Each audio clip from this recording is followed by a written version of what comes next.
ndeysaan i leya nuun ee Idel Mobile a sipa o jan Idel Mobile o bala roktiidu Idel Mobile o bala roktiidu de a pusa o bal kam genna ngay jom yenal ma Idel Mobile ak bala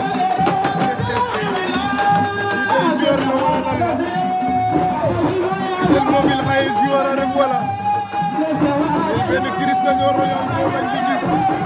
wala benn Sadio Mané Idel Mobile ndeysaan doomi Fara Bugum baa ngi noonu mooy Papa Yasser nee na moom moo ko moom cey ndeysaan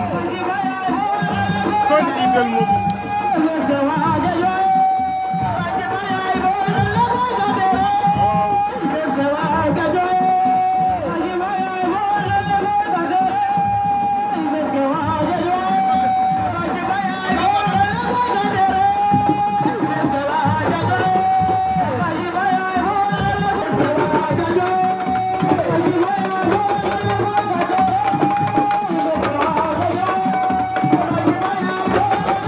rakk ji mooy bëre mënoon loolu day seetaan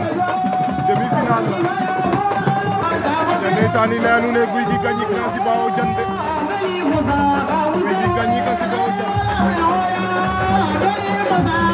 l'avant-série de gagné ka Sipa o Diane